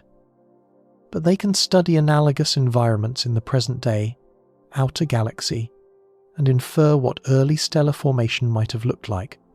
The massive protostar with its enormous jet demonstrates that star formation proceeds in low metallicity environments through mechanisms similar to those operating in metal-rich regions. Jets form, angular momentum gets removed. Massive stars accumulate despite theoretical objections. The basic physics transcends environmental differences, but differences also exist that future observations will characterize. The properties of jets might change systematically. With metallicity, star formation rates might depend on heavy element abundances in ways that current theories do not fully capture. The outer galaxy provides a laboratory for testing these possibilities. Where there is one massive star, there could be others in this outer frontier of the Milky Way. The detected protostar, with its spectacular jet, might represent just one member of a forming stellar cluster. Other massive stars may exist nearby but have not yet reached the point of producing such powerful outflows. They might be younger, still deeply embedded, still accumulating mass before jet production begins. Data from additional telescopes has indeed found another dense stellar core in the same region that could be in an earlier stage of construction. This companion object appears as a concentration of warm dust without a visible central star. If it follows the evolutionary path of its neighbour, it will eventually produce its own jets and become another massive stellar furnace burning in the outer galaxy. JWST continues surveying the galaxy for similar discoveries. Each observation pointing towards star-forming regions might reveal new stellar jets previously hidden by dust and distance. Each newly discovered jet adds to the statistical sample that scientists use to understand how jet properties depend on stellar mass, environment, and evolutionary stage. The contrast between Sagittarius B2 near the galactic center and the outer galaxy jet highlights the remarkable diversity of star formation environments within a single galaxy. Our Milky Way hosts conditions spanning nearly the full range found anywhere in the observable universe. Near the center, intense radiation from countless massive stars bathes everything in energetic photons. Powerful gravity from the supermassive black hole stresses clouds and disrupts orbits. Complex magnetic fields channel material along invisible pathways. Turbulent motions exceed anything found in calmer regions, yet stars form there prolifically, most notably in the paradoxically efficient Sagittarius B2. In the outer regions, nearly the opposite conditions prevail. Radiation fields are gentler. Gravitational influences are simpler. Magnetic fields are weaker and less organized. Turbulence is reduced. Heavy elements are scarce. Yet massive stars still form there too, producing jets that stretch for light years through the sparse interstellar medium. Understanding both extremes helps scientists build comprehensive theories of stellar birth that must work everywhere. Those theories cannot rely on conditions specific to one environment. They must explain how gravity overcomes opposing forces to collapse gas clouds into stars regardless of the radiation field, magnetic configuration, turbulent intensity, or chemical composition. The theories must also account for the variations in star formation efficiency observed across different regions. Why does Sagittarius B2 convert gas into stars so much faster than its neighbours? Why do some outer galaxy regions form stars while others remain dormant? What triggers star formation in one location while suppressing it nearby? JWST observations have already overturned assumptions about the Milky Way's stellar production that seemed well established before the telescope launched. The Sagittarius B2 paradox remains unsolved, but is now better characterized than ever before. Scientists know more about the cloud's structure, its evolutionary sequence, its stellar population. They have data to test hypotheses that were previously untestable. The giant stellar jet reveals processes occurring on scales larger than many astronomers expected for outer galaxy star formation. The 8 light-year extent challenges models that predicted more modest outflows in metal-poor environments.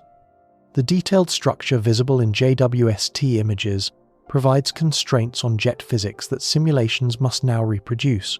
Dark molecular clouds throughout the galactic center. Each dark patch in JWST images represents material that has not yet collapsed, potential that has not yet been realized. Some of those clouds will eventually produce stars. Others might disperse before star formation begins. The factors determining which outcome occurs remain under active investigation. The telescope's infrared vision peers through obstacles that blocked all previous observations at shorter wavelengths. Dust that absorbs visible light becomes nearly transparent at the infrared wavelengths where JWST operates. Stars hidden behind gas clouds emerge clearly when observed with the right instruments. Protostars still embedded in their birth material reveal themselves through their warm, dusty envelopes, even when the central objects remain invisible. This penetrating vision has transformed our understanding of star formation within the Milky Way. But JWST's capabilities extend far beyond our galaxy's internal structure. The telescope has observed galaxies throughout the observable universe, from nearby systems similar to our own, out to the most distant objects ever detected. By observing galaxies at various distances, astronomers see different stages of galactic evolution, frozen in snapshots separated by billions of years. Light from distant galaxies left its source when the universe was young. That ancient light reveals what galaxies looked like in the cosmic past. Closer galaxies show more recent conditions. Our own Milky Way represents the present state of galactic evolution. Scientists expected to find a clear progression from simple, chaotic early galaxies to complex, organized structures like our own. The standard model of galaxy formation, developed over decades and tested against countless observations, predicted that spiral galaxies should take billions of years to develop their characteristic structures. What JWST found challenges those fundamental assumptions about how galaxies like our own came to exist. The story of our cosmic home connects to the stories of countless other galaxies scattered across space and time. Our understanding of the Milky Way depends on more than studying it from within. We can examine the supermassive black hole at its center. We can observe the stellar nurseries where new suns are born. We can map the spiral arms and count the stars and measure the magnetic fields threading through interstellar space. But all of this tells us only what our galaxy looks like now. In this particular moment of cosmic time, to understand how the Milky Way became what it is, scientists must look outward across the universe. They must observe similar galaxies at various stages of evolution, catching them at different points in their development like photographs in a cosmic family album. By watching how other spirals developed across billions of years, astronomers reconstruct the history of our own galactic home. This approach works because of a fundamental property of light. When we observe distant objects, we see them not as they are now, but as they were when their light began its journey toward us. A galaxy 1 billion light-years away appears as it looked 1 billion years ago. A galaxy 10 billion light-years distant shows us conditions from 10 billion years in the past. The universe becomes a time machine, allowing us to witness cosmic history simply by looking farther away. The James Webb Space Telescope revolutionized this approach by observing galaxies with unprecedented detail across billions of light-years. Its infrared vision penetrates the dust that obscures distant objects at shorter wavelengths. Its enormous mirror gathers enough light to study galaxies so faint that previous telescopes could barely detect their existence. Its position in space, far from Earth's atmospheric distortion, provides clarity impossible to achieve from the ground.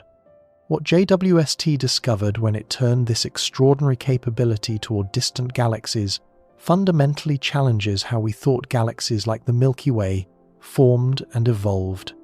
The textbook story of galactic assembly, developed over decades and taught to generations of astronomy students, appears to be wrong in significant ways.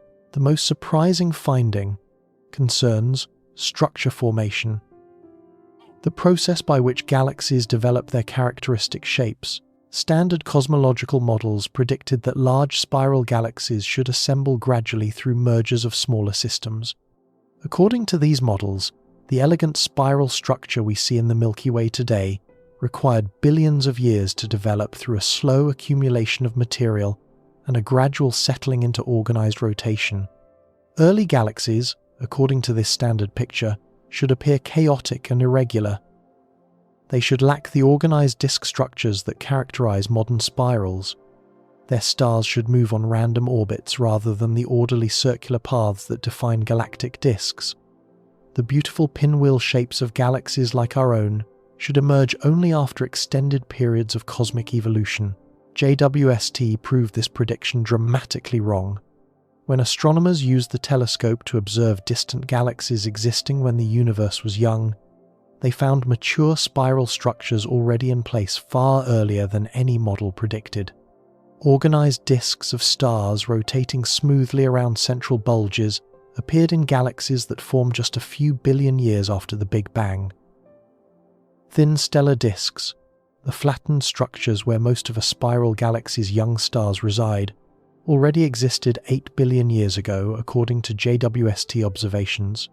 Finding such organized configurations when the universe was roughly 1/3 its current age surprised everyone who studied the data. The organizational processes that create spiral structure apparently work far more efficiently than decades of theoretical calculations suggested. But the surprises grew more dramatic as JWST peered even deeper into cosmic time. One galaxy discovered in April 2025 particularly shocked researchers and forced immediate reconsideration of fundamental assumptions. Named Zhulong after a dragon from Chinese mythology, this spiral galaxy candidate existed just 1 billion years after the Big Bang. The universe itself is approximately 13.8 billion years old. Zhulong formed when the cosmos had completed barely 7% of its current age. At that epoch, Most galaxies should have been formless clouds of gas just beginning to collapse, not structured systems with recognizable features. Yet Zhulong already displayed two distinct spiral arms, sweeping gracefully outward from its center. A central bulge of older stars occupied its core, exactly as we see in the Milky Way today. A vibrant disk of stellar newborns surrounded that bulge, actively forming new generations of suns. The galaxy's recognizable features and impressive size earned it the title of most distant Milky Way twin ever observed. The detection of such a fully formed spiral galaxy so early in cosmic time challenges the best theories of cosmology that scientists have developed. According to standard models, galaxies this large and this organized should require several billion years to assemble through an arduous series of smaller galaxy mergers. Each merger would add material while disrupting existing structure. Only after many such events, and long periods of settling between them, should a galaxy achieve the smooth rotation and spiral pattern that Zhulong already possessed. But Zhulong had only 1 billion years to work with. 1 billion years to collect material from the surrounding universe. 1 billion years to form stars and build a central bulge. 1 billion years to develop spiral arms and establish organized rotation. By every theoretical calculation, this should be impossible. And Zhulong is not unique. The discovery of one anomalously early spiral might be dismissed as a statistical fluke, an unusual object that formed under rare conditions not representative of typical galaxy evolution. But JWST found many such objects, too many to explain away as exceptions. Another galaxy called Alaknanda was discovered by Indian astronomers who named it after a river flowing through the Himalayan mountains. This galaxy existed just 1.5 billion years after the Big Bang, slightly older than Zhulong but still far too young for its apparent maturity. Alaknanda shows sweeping spiral arms and rapid star formation, resembling our modern Milky Way in every observable characteristic. The galaxy's appearance defied expectations that early objects would look chaotic and irregular rather than structured and stable. Scientists had anticipated finding blobs of stars without clear organization. They found instead a spiral galaxy that would look at home in the present-day universe. The discoveries accumulated as JWST continued observing throughout its first years of operation. In September 2023, comprehensive surveys found over 1,600 disk galaxies, resembling our Milky Way existing when the universe was only a few billion years old. 1,672 objects, to be precise, each one showing the flattened rotating structure characteristic of spiral galaxies. These structures were 10 times more common than astronomers previously thought, based on observations from earlier telescopes. 10 times the expected frequency means that whatever process creates organized galactic structure must operate far more efficiently than any model predicted. The early universe was not the chaotic mess of irregular blobs that theories demanded. It was already filled with galaxies that look remarkably like the ones we see around us today. These observations forced scientists to reconsider fundamental assumptions about galaxy evolution that had seemed well established for decades. The standard model of cosmology, known as lambda CDM for the dark energy and cold dark matter it incorporates, successfully explains many observed features of the universe. It predicts the cosmic microwave background radiation with exquisite precision. It describes how structure grows from tiny density fluctuations in the early universe, but lambda CDM apparently does not correctly predict how quickly galaxies develop organized structure. Either the model itself requires modification, or some previously unknown astrophysical process accelerates galaxy formation in ways the model does not capture. Most researchers studying these observations concluded that astrophysical factors, rather than cosmological changes, likely explain what JWST found. But the specific processes occurring within galaxies, processes too complex and small-scale for cosmological models to track, might work differently than assumed. Star formation in the early universe might have proceeded more efficiently than current models assume.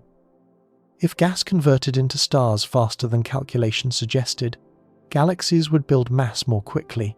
More mass means stronger gravity. Stronger gravity means faster settling into organized rotation. The cascade of effects could produce mature structure much sooner than gradual models predicted. Disk structures themselves might stabilize more quickly under certain conditions prevailing in the early universe. Higher gas densities, different chemical compositions, more intense radiation fields, all could affect how rapidly a chaotic cloud of material settles into a smoothly rotating disk. The processes driving galaxy evolution might simply work faster than theorists calculated based on observations of the present-day cosmos. JWST provided data to test these possibilities through detailed observations impossible to achieve with any previous telescope. By studying 877 Milky Way twins at various cosmic distances, researchers from York University in Canada traced how galaxies like ours evolved from early times to the present. They examined where stars formed within each galaxy and how mass accumulated over billions of years. The research sample spanned an enormous range of cosmic time. The nearest galaxies in the study showed conditions from a few billion years ago. The most distant revealed what Milky Way ancestors looked like when the universe was less than half its current age. By comparing galaxies across this range, scientists could track evolutionary changes that unfolded over billions of years. The results revealed a clear pattern that helps explain both why early galaxies were more structured than expected and how those structures evolved into present-day configurations.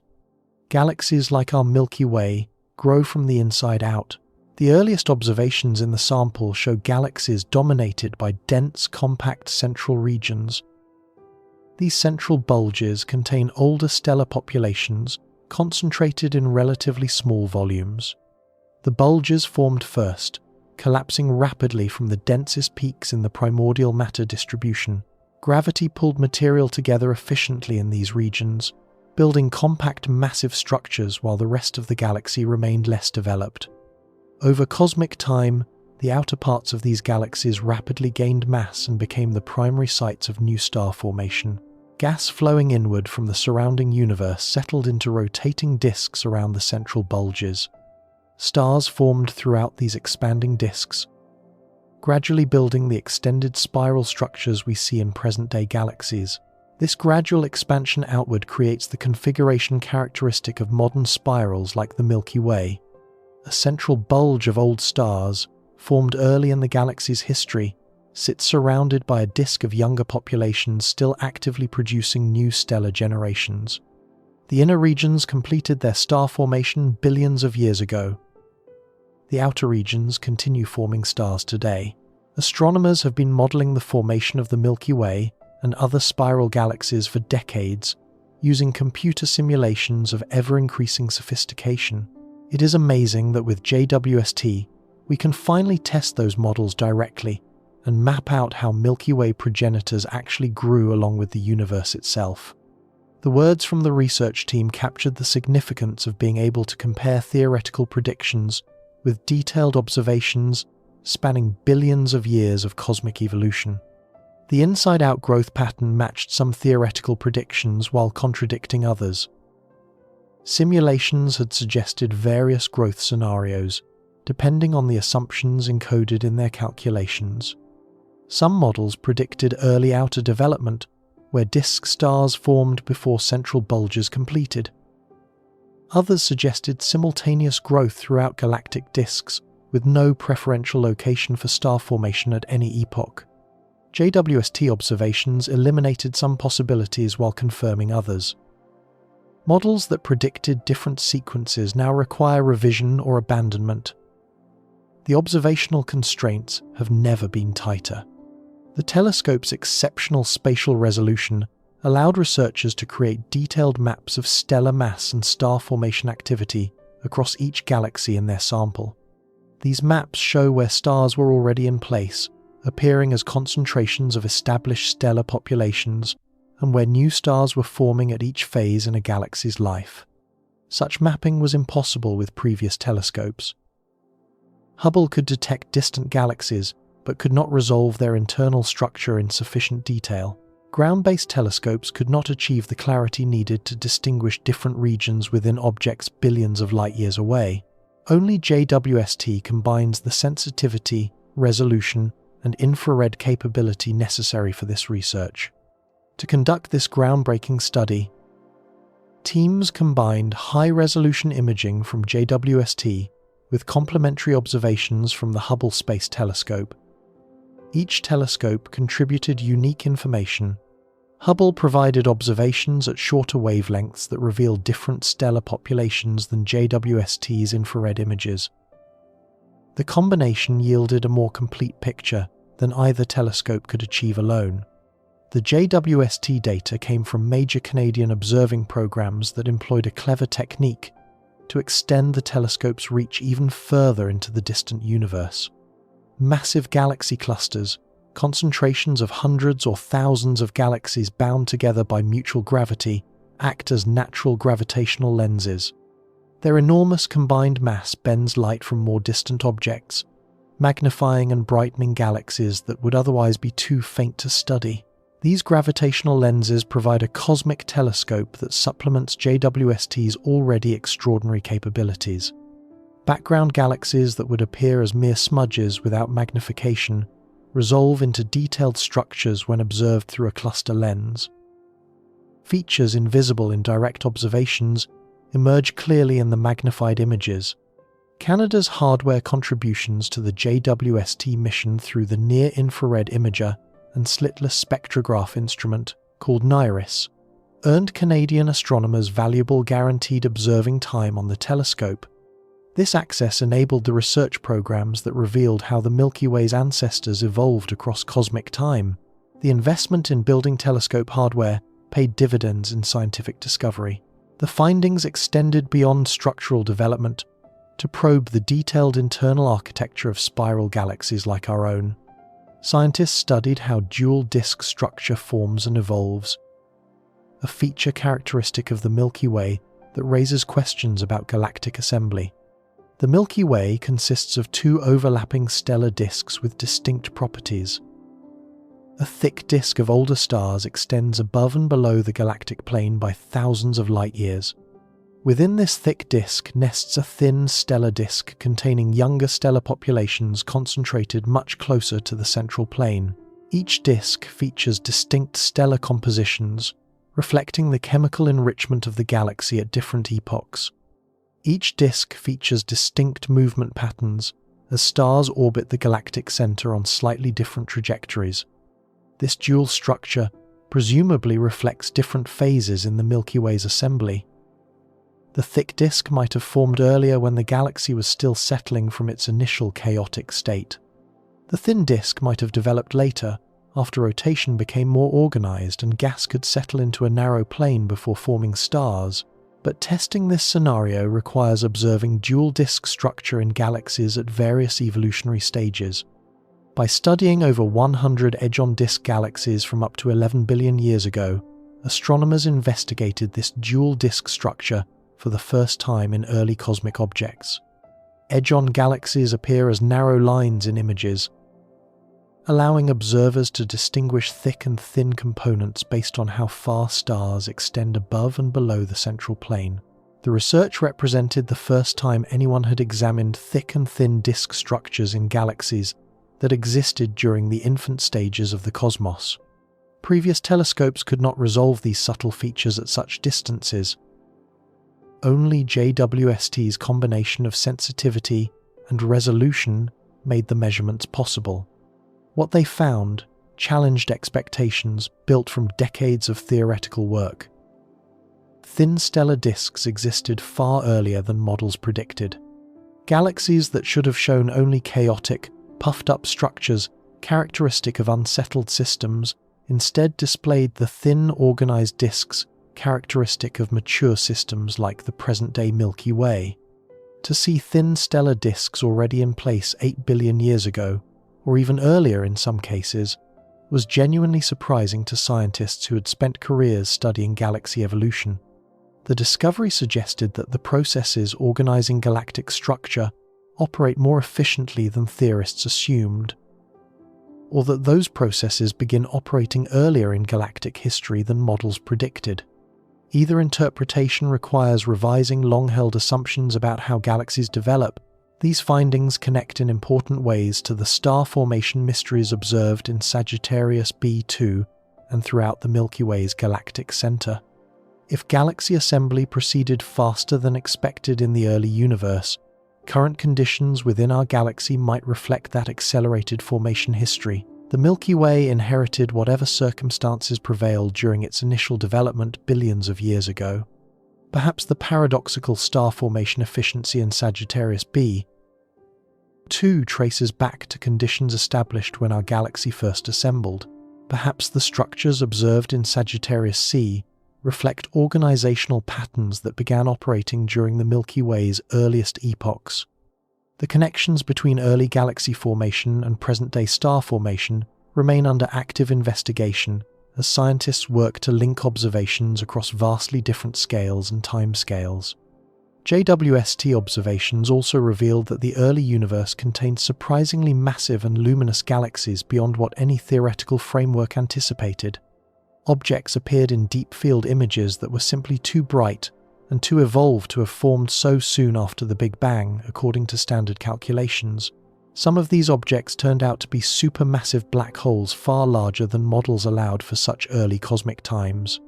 Scattered throughout the deep-field images as little red dots, these compact sources initially puzzled researchers who could not determine their nature from imaging alone. Spectroscopic observations revealed their true identity as actively accreting black holes with masses reaching hundreds of millions of times the mass of our Sun. Such massive black holes existing so early in cosmic history present a formation puzzle analogous to the early spiral galaxy mystery. Standard models predict that supermassive black holes grow gradually from smaller seeds, accreting material over billions of years to reach their enormous final masses. But the seeds themselves take time to form, and the accretion process has physical limits on how fast it can proceed. The black holes JWST discovered apparently did not have enough time to grow through standard processes. 1 billion years is simply not long enough to build a 100 million solar mass black hole from a stellar remnant seed through normal accretion. The black holes are overmassive for their cosmic age by factors that standard models cannot accommodate. These overmassive black holes could have formed through processes different from those creating black holes in the present-day universe. Some might have collapsed directly from enormous primordial gas clouds without ever passing through a stellar phase.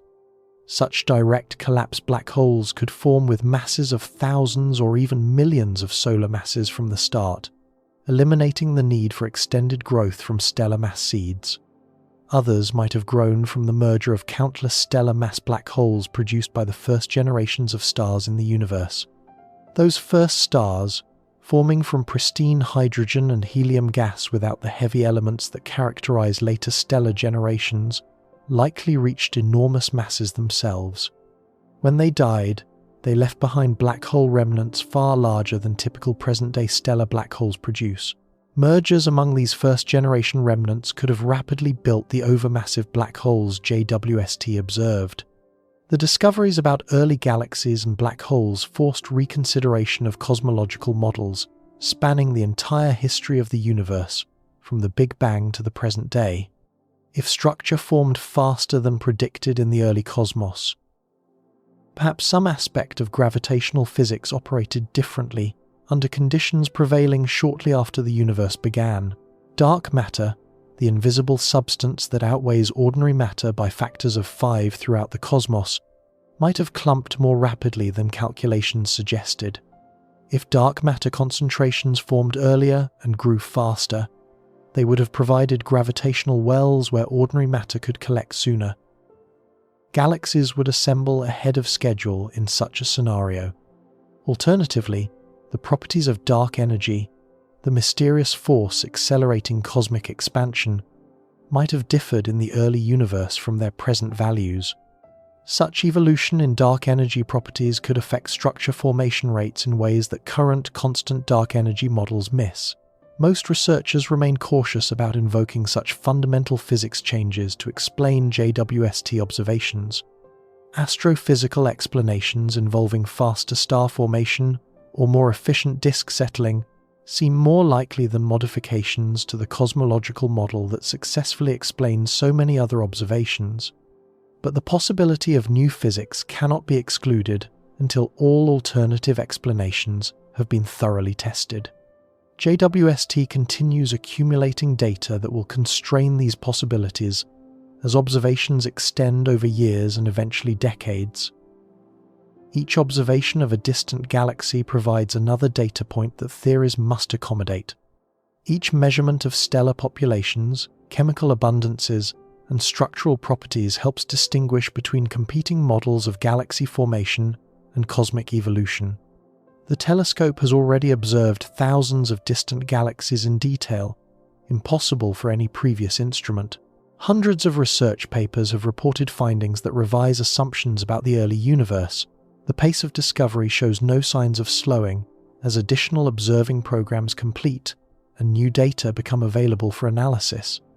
The implications of these discoveries extend beyond academic cosmology to our own cosmic future. Understanding how the Milky Way formed helps predict how it will evolve over coming billions of years. Our galaxy is not a static structure frozen in its current configuration. It continues evolving, continues forming stars, continues changing in ways that JWST observations help astronomers anticipate. The most dramatic change awaiting the Milky Way involves its neighbour, the Andromeda Galaxy. Currently separated by 2.5 million light-years, the Milky Way and Andromeda are falling toward each other under their mutual gravitational attraction. In approximately 4 billion years, the two great spiral galaxies will collide and merge into a single larger system. That collision will transform the elegant spiral structure of both galaxies into something completely different. Gravitational interactions during the merger will fling stars onto chaotic orbits. The organized rotation that defines spiral galaxies will be disrupted as the two systems interpenetrate and eventually combine. The end result, billions of years after the initial collision, will likely be an elliptical galaxy lacking the spiral arms and thin disk that characterize both current systems. Knowing how galaxies assemble and reorganize through observations of similar processes in the distant universe prepares astronomers to model this future transformation. The mergers that built early galaxies operated through the same physics that will reshape the Milky Way when Andromeda arrives. Understanding those ancient events illuminates our own cosmic destiny. Beyond individual galaxy evolution, JWST observations inform our understanding of the cosmic environment that shaped all galaxies throughout the universe. The early cosmos contained conditions impossible to replicate today: higher average densities, as the universe had not yet expanded to its current size, more intense radiation fields from the cosmic microwave background that was hotter in the past, younger stellar populations with different chemical compositions because fewer generations of stars had lived and died to enrich the interstellar medium with heavy elements. Galaxies forming under those conditions face challenges different from anything in the modern cosmos. Yet, those ancient galaxies succeeded in developing organized structures far earlier than anyone expected. They formed stars efficiently enough to build visible stellar populations within 1 billion years. They grew supermassive black holes to enormous sizes through processes still not fully understood. They evolved into the diverse population of galaxies we observe scattered throughout the present-day universe. The Milky Way represents one outcome of these processes, one particular pathway through the space of possible galactic histories. Our galaxy assembled from primordial material that emerged from the Big Bang, carrying the imprint of quantum fluctuations in the earliest moments of cosmic existence. It collapsed under gravity, formed a central bulge, developed spiral structure, built a disk of stars rotating around its center. Over billions of years, the Milky Way formed hundreds of billions of stars across its spiral arms and central regions. It grew a supermassive black hole at its heart that continues flaring and erupting as material falls inward. It developed star-forming regions like Sagittarius B2 and Sagittarius C, where new stellar generations continue emerging from collapsing gas clouds. JWST revealed that this journey proceeded faster and more organized than previous generations of astronomers understood. The Milky Way did not emerge gradually from chaos over many billions of years through slow processes of settling and organization. Its ancestors already showed recognizable structure when the universe was young. The elegant spiral arms tracing our galactic home today reflect organizational processes that began operating within the first billion years of cosmic history. This perspective fundamentally changes how we think about our place in the universe and the nature of the cosmic structure surrounding us. The Milky Way is not merely old in the sense of having existed for a long time. It is structured in ways that emerged very early and have persisted through most of cosmic history. It is organized according to patterns that gravity and rotation established billions of years before Earth formed. Every star visible in the night sky belongs to this ancient structure that took shape when the universe was young. Every planet orbiting those stars inherited the chemistry and dynamics of a galaxy that assembled rapidly in the early cosmos. Every element heavier than hydrogen in our bodies traces back to stellar nucleosynthesis, occurring within this organized galactic framework over billions of years. Every living thing on Earth exists because the Milky Way developed conditions suitable for life within its organized spiral arms. A chaotic, irregular galaxy might not have provided the stable environments where planets could form and life could evolve over billions of years. The structure that JWST revealed forming so early in cosmic history ultimately enabled our existence. JWST looked into our galaxy and found surprises at every scale it examined.